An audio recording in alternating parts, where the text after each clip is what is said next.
This nugget is the first in a series of 2 related to project scope management. In this nugget, we'll focus on the first 3 areas. Collecting the requirements, understanding what it is the business wants.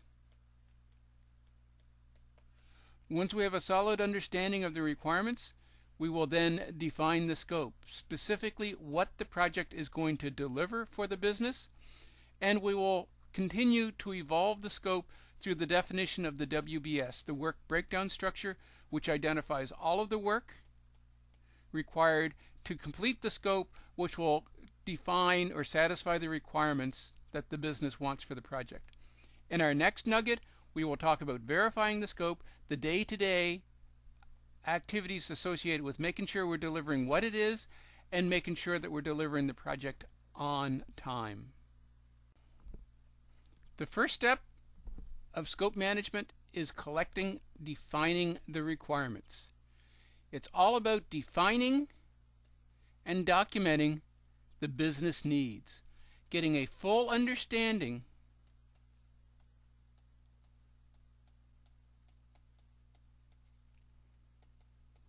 of what the business wants.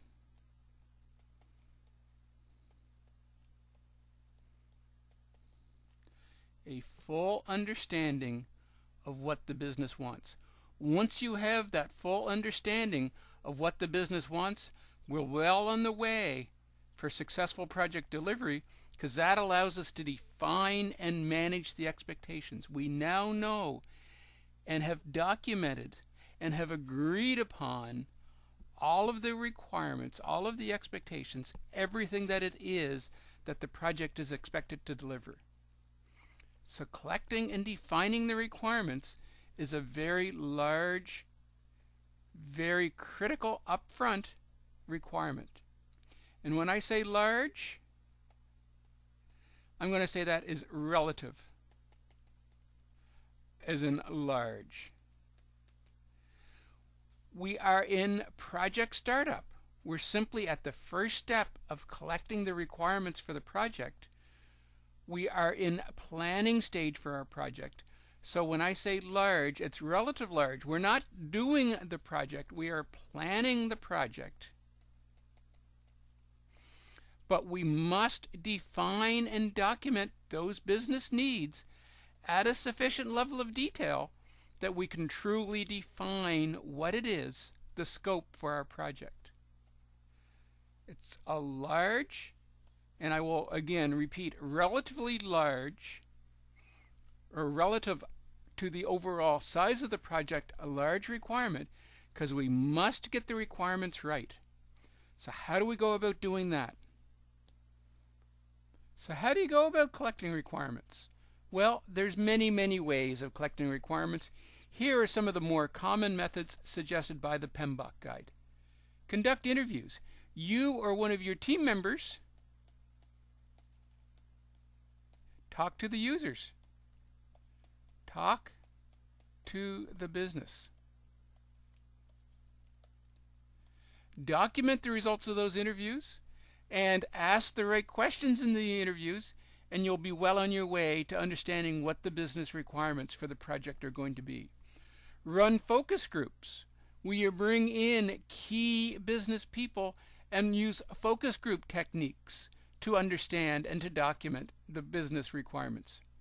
Workshops, whether they're more informal workshops or whether they're facilitated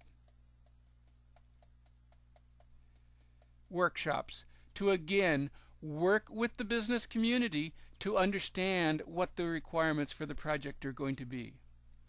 Various group techniques. You can use group creative techniques to try to get people thinking out of the box.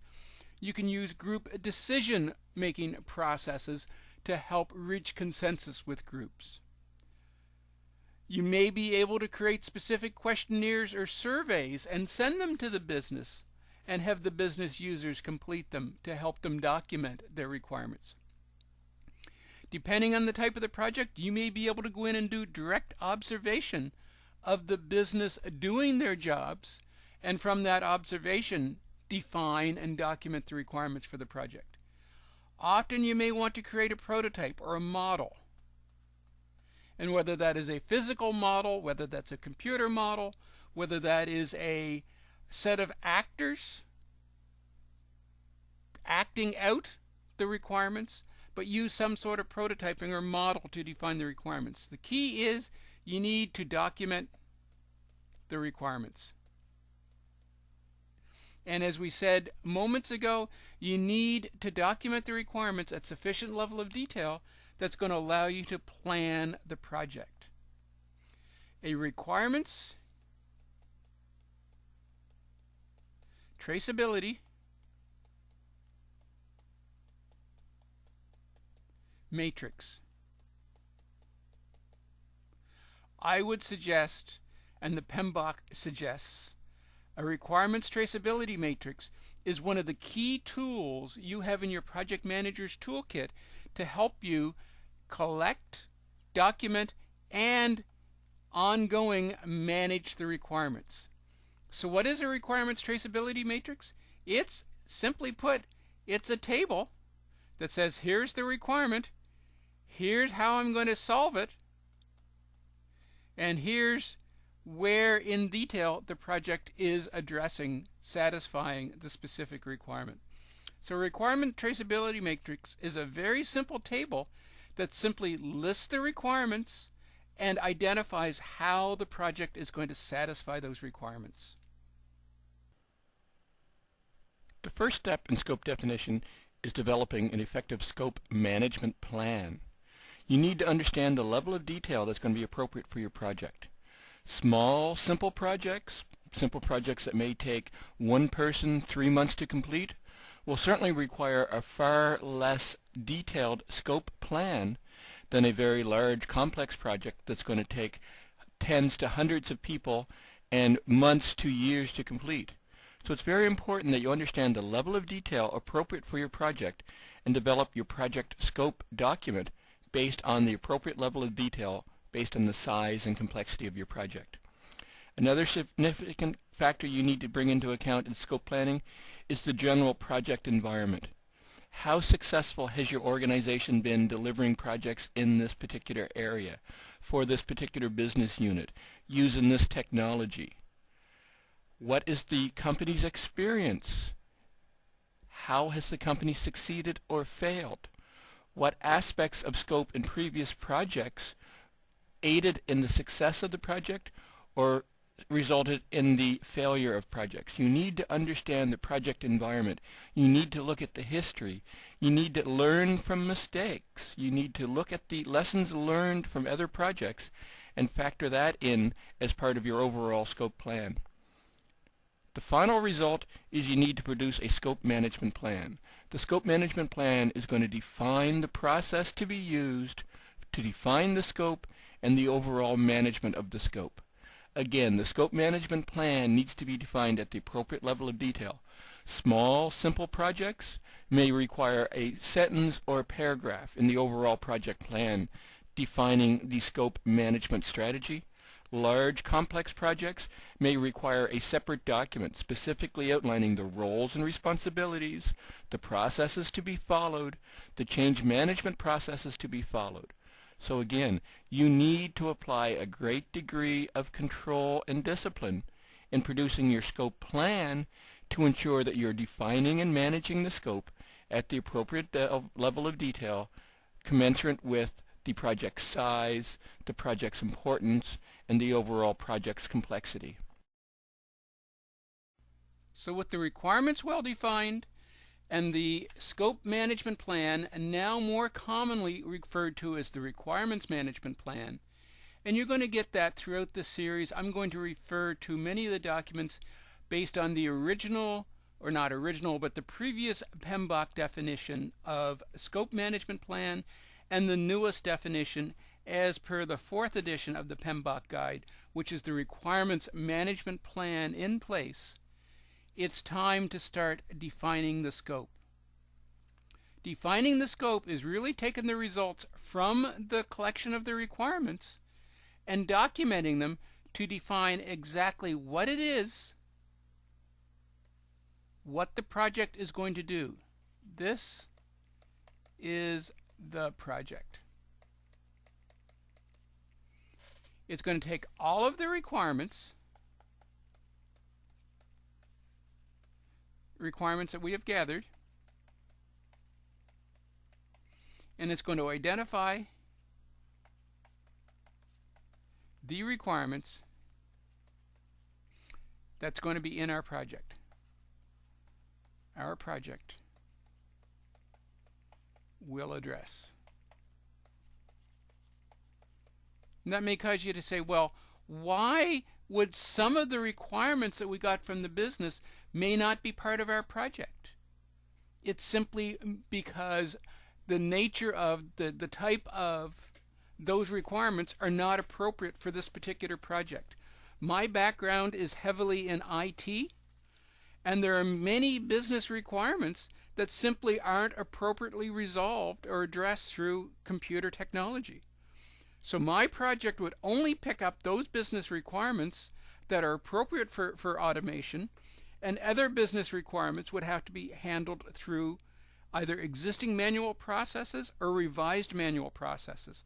But the key to defining the scope is where you identify what is to be included, and everything that's going to be included as part of our project, and it's also going to explicitly state what is not included.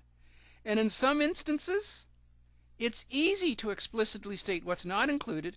It's any of the requirements that aren't going to be addressed by our project. So our project is going to do requirement 1, 3, 5, 6, and 7, and it's not going to do requirements 2 and 4, for example.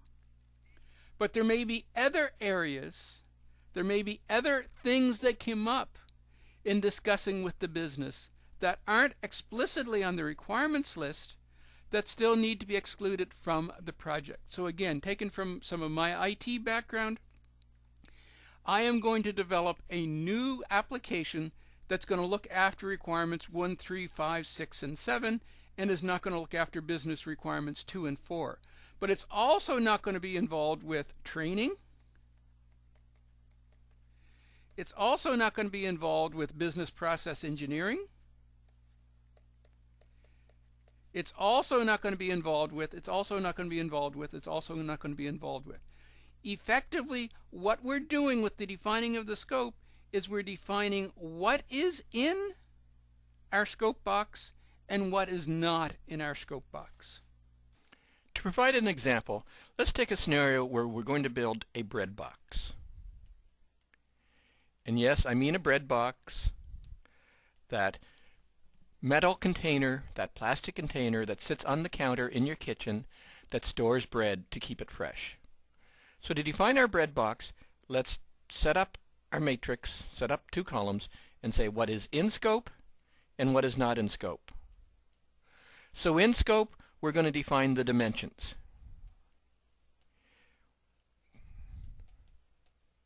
The length, the width, and the height. We're going to define the composition. We're going to define what it's made out of.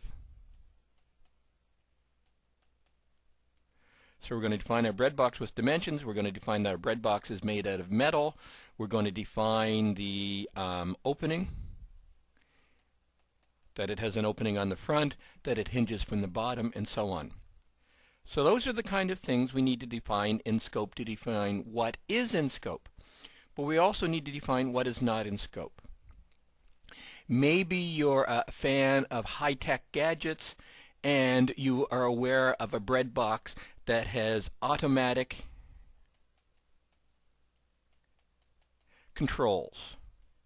There's a little computer chip inside your bread box that measures the humidity level, that measures the temperature, and automatically when the inside controls or the inside environment is not optimal for the storage of bread, is going to turn on fans, is going to turn on dehumidifiers to improve the environment for the bread box. So we're absolutely defining what is not in scope. We're defining automatic control for the bread box is not in scope. We're going to define that lock on the door of the bread box is not in scope. We're going to define other components that maybe is feasible for a bread box. Again, the high-tech bread box with all the gadgets and all the whistles is going to be concluded, but that's not in our breadbox. So we're defining absolutely what is not defined in the breadbox as well as what is defined for our breadbox. So we're defining the dimensions. It's going to be 8 inches long by 14 inches high by 23 inches deep. It's going to be made out of aluminum.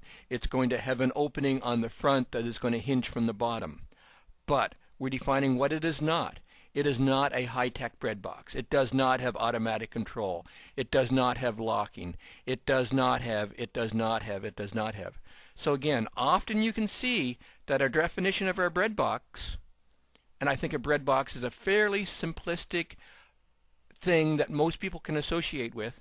We're defining the specific dimensions, and those specific dimensions are consistent with everyone's expectation of what a breadbox is, but we're also defining specific criteria that our breadbox is not, so that we're not delivering a high-tech breadbox. We're not delivering a child-proof breadbox. We're not delivering a breadbox that's capable of functioning in outer space. We're not delivering a breadbox that is capable of being submerged in water. Some people's definitions of breadbox will include the automatic controls, the locks, the child-proofing, the out of space, the out of.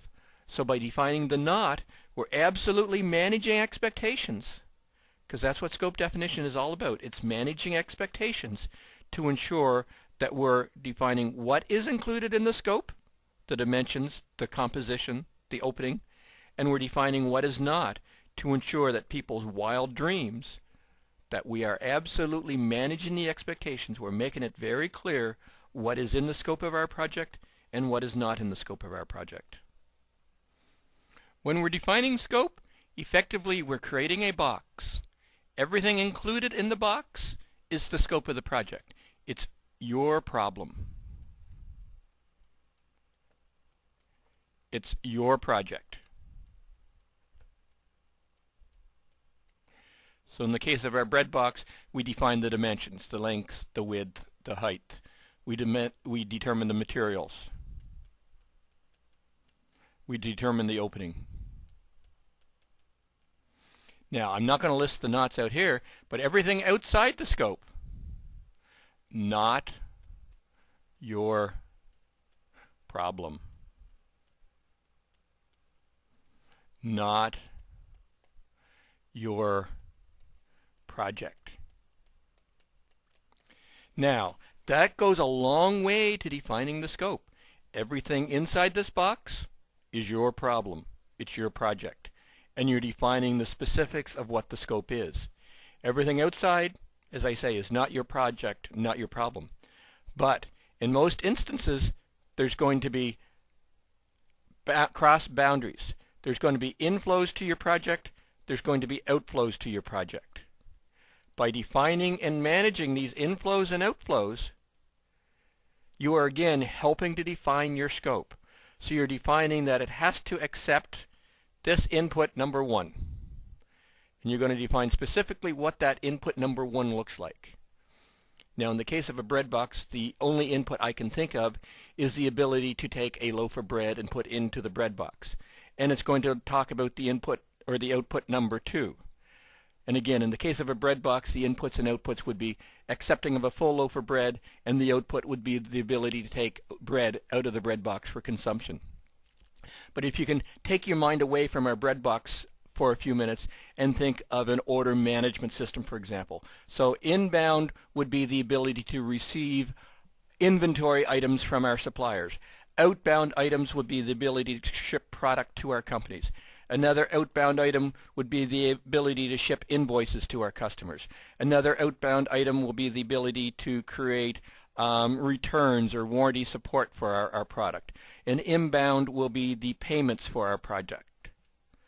So as we start to define the inputs and the outputs for our project, we are beginning to define how the project is going to interact in the environment. So it's wonderful to try to create the scope and specifically define what is included in the scope, and that's critical and important. And as we discussed, it's important to define what is not in the scope, what is not your problem. That again helps define the scope of your project, but it's also important to begin to define the interfaces between your project and the corporate environment. What are the inflows? The raw materials, the inventory items. What are the outflows? The orders to the customers, the invoices to the customers, warranty support to customers, payments from customers. So as you start to work on your scope box, as you start to define what your project is and what the project is not, as well as how the project interacts with the environment, you're really starting to do a very clear, very well-defined definition of the scope. The next step in defining your scope is to define the project deliverables. Basically, you need to provide a list of all of the formal project deliverables. A formal project deliverable is an actual end product that the project will be presenting back to the business, back to the sponsor, as indication that a project objective has been achieved and that this deliverable, this end product, has value to the business in terms of achieving the overall project results. Some of the formal deliverables may be interim in-process deliverables. Some of the formal deliverables may be simply a more refined definition of the requirements. But you present that requirements definition, you obtain acceptance, and that allows your project to proceed to the next stage of the project, which is the definition of how those requirements will be satisfied and so on. So producing the list of the formal deliverables, again, defines the scope. It specifically defines what products your project is going to produce, and by examining and reviewing and understanding those end products, the acceptor, the business, will be able to understand, yes, if all of these deliverables are produced, it will achieve my project results. So producing the list of project deliverables is a good step towards defining the scope. But simply defining you're going to produce deliverable number 1, deliverable number 2, deliverable number 3, which is the requirements, which is the design, which is the final product, is a good step, but that probably isn't clear enough. That still leaves room for interpretation, leaves room for ambiguity. So instead of simply providing a list of final deliverables, you need to provide a list of final deliverables with a paragraph,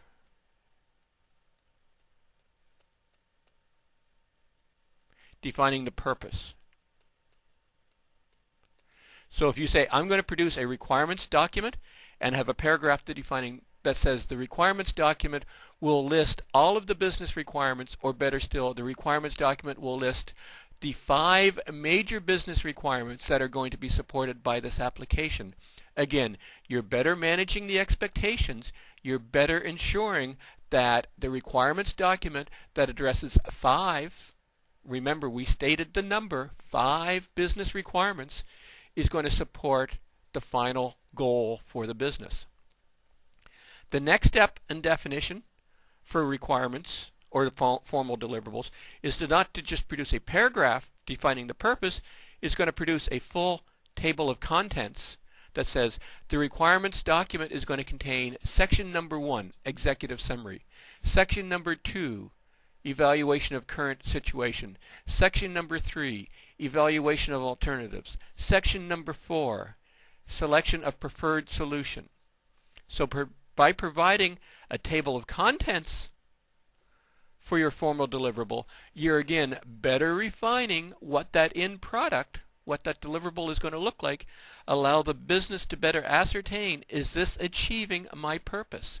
If I get a requirements definition document that has these sections, is it what I want? The next step would be to take your table of contents and provide a suggested number of pages. So for each section in the table of contents, the executive summary is going to be 2 pages long. The current situation analysis is going to be 10 to 15 pages long. So again, you're now defining the level of detail that will be in each section of your table of contents. So again, you're better managing expectations. If in section 2, the evaluation of the current situation, you're telling the business it's going to be 10 to 15 pages long, that, in my mind, says it's a fairly high-level review of the current situation. If you can summarize the current situation of a business in 10 to 15 pages, you are certainly doing a summary. where if the business was expecting a detailed evaluation of each and every function and each and every process in the current situation, their expectation would be that section of the deliverable would be 75 to 90 pages long.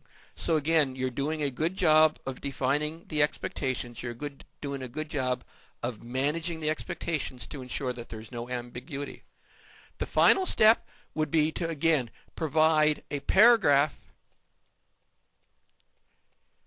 that says, in the executive summary, we will do, and it will be 2 pages long. In the current situation assessment, we will do, and it will be 10 to 15 pages long. So again, you need to define the deliverables. The deliverables define what the final product the business will be accepting. The list of the deliverables will allow the business to understand what is being delivered and whether that will allow them to achieve their objectives. Taking the list of deliverables and providing a paragraph defining the purpose is going to allow them to better level set, manage their expectations as to whether this is truly going to satisfy their requirements. Providing a table of contents provides more detail.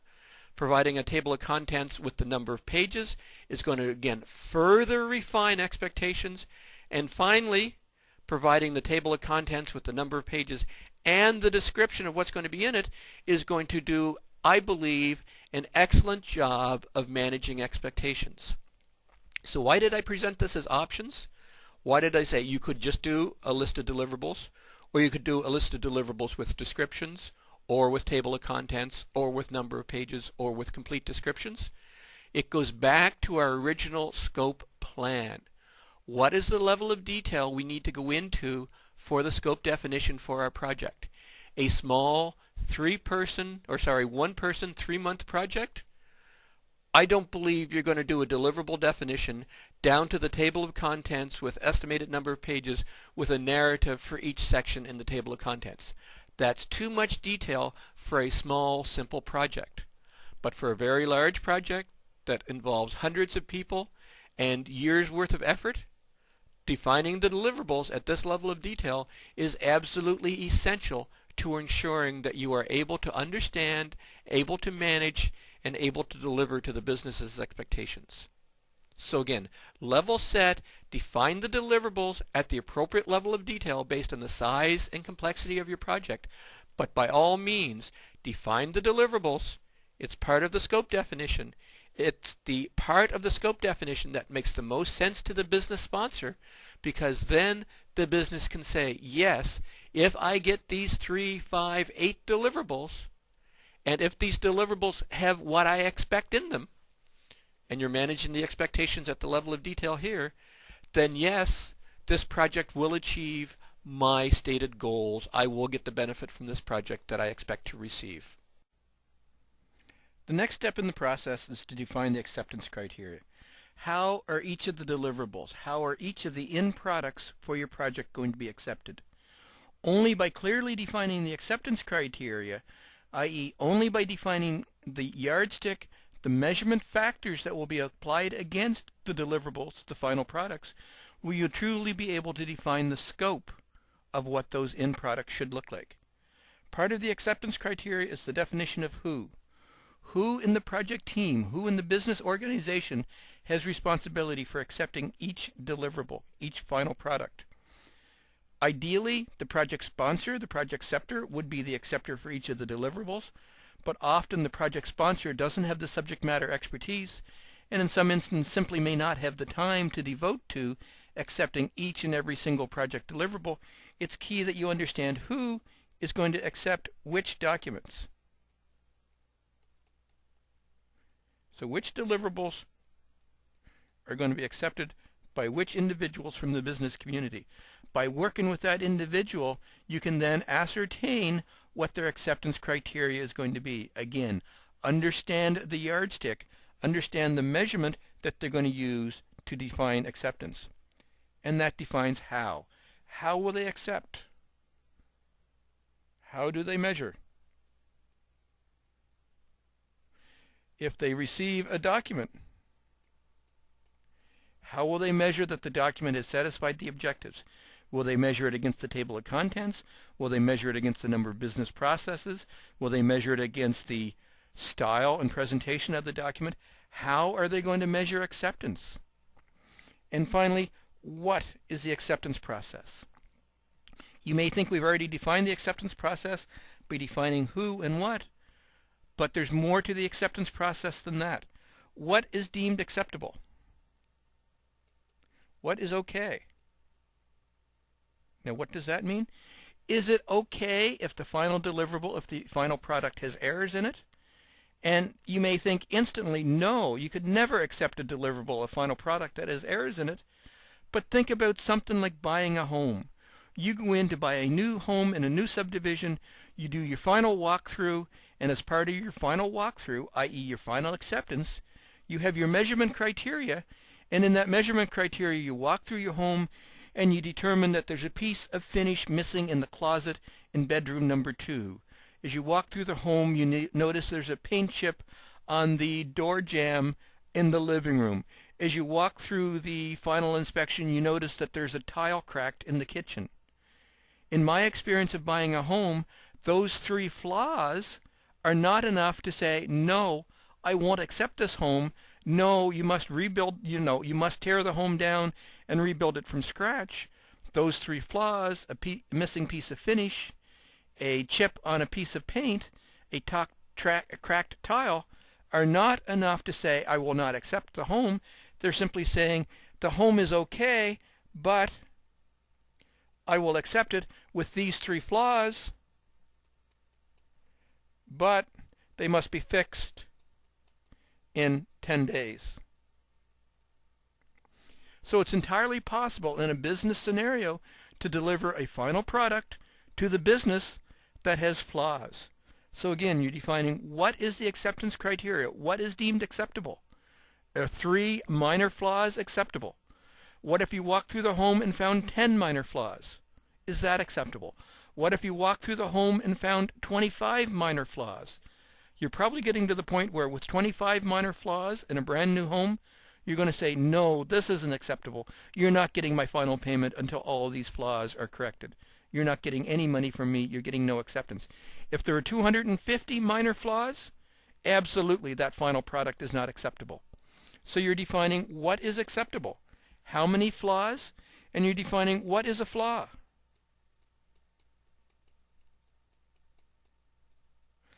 If it's a paint chip, if it's a missing piece of finish in a closet, if it is a cracked tile, that's a flaw. If the outside door was missing, that's probably not a flaw. A missing outside door is a serious critical fault and absolutely unacceptable. If an inside door is missing, is that a critical fault or is that a serious fault? So it may well be that you can accept the final home with 3 flaws and 1 critical fault, i.e. a missing door, but no serious faults. So that's what defining the acceptance criteria is all about. Understanding who will do the acceptance, understanding how, what their measurement criteria is going to be, how are they going to measure acceptability, and understanding what constitutes that acceptability. What is okay? How many minor flaws are acceptable? How many serious flaws are acceptable? Are critical flaws acceptable? And I hazard a guess that critical flaws would never be acceptable. But you need to define the acceptance criteria, and then you need to define the scope of your project to ensure that you're able to satisfy that acceptance criteria. Now I'm not suggesting that you deliberately build into your project plan a strategy to introduce 5 flaws into the final acceptance, but you need to know as part of your testing, as part of your preparation for final inspection, how thorough, how diligent, how much internal inspection do you need to apply to ensure that the final product is within the bounds defined by acceptance criteria, as opposed to deliberately building in flaws. So with the acceptance criteria in place, with the deliverables clearly defined, with the scope box clearly defined, we are in the position to produce our scope document. The scope document, the scope statement, is probably the single most critical document you're going to be producing as part of project management. The scope document, the scope statement, defines how the rest of the project will be constructed, defines how the project will be delivered, and defines how the project will be concluded, what the final acceptance criteria is going to be. So the scope statement needs to identify the objectives for the project, why the business initiated the project in the beginning. It needs to define the specific requirements that the business has for the project. It needs to define the boundaries, i.e., what is in scope and what is not in scope, with sufficient definition to make it clear and unambiguous. You need to define the deliverables. The deliverables need to be defined at the appropriate level of detail. Is it simply a list of deliverables for a very small, simple project? Or is it a fully defined list of deliverables with tables of contents, an estimated number of pages, and narrative descriptions for each element in the table of contents for very large, complex projects? But with a combination of the boundaries and what's in scope and not in scope, you can fully define what it is the project needs to deliver. And then with the acceptance criteria in mind, what is the yardstick, what is the measurement that's going to be applied for project success, and any assumptions and constraints that are necessary to bound, to define, to put the scope statement in relative position in the organization, you have completed the definition of the project scope statement, and you are now prepared to move ahead with the definition of the project once that scope statement is signed off and approved by the business and signed off and approved by senior management. Once the scope statement has been reviewed and signed off by the project sponsor and acceptor, signed off and reviewed by senior management, our final step in scope definition is to create our work breakdown structure. Define the specific work required to achieve the results defined in the scope statement. Our work breakdown structure should be deliverable based. It should be based on the specific deliverables identified in the scope statement. So we need to define the unit of work required to complete each deliverable. We do this by the decomposition to the specific work required to produce the deliverables. If we take the example of the requirements definition document. So in our scope statement, we defined we're going to produce a requirements definition document. In the table of contents, we defined there was going to be a current situation assessment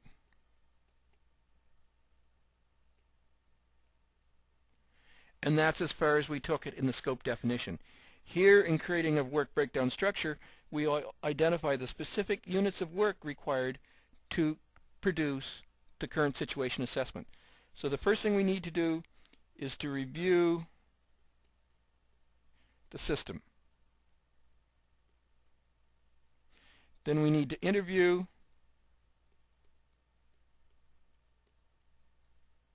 the users. Then we need to understand the current faults. Then we need to understand the needs. Then we need to. So we're looking at the deliverable, we're understanding each and every deliverable, and we're decomposing each deliverable to the specific work required. So we need to review the system. We need to interview the users. We need to understand the faults. We need to understand the needs. And we have 3, 4, 5 more tasks that are necessary to allow us to produce this section of the table of contents, which will ultimately produce the requirements definition. In order to produce a full, complete work breakdown structure for our project, it's critical that you use a template. If you simply take a deliverable definition and try to sit down with a blank piece of paper and say, what do I need to do to produce a current situation document, you will come up with a number of items. 1, 2, 3, 4, 5.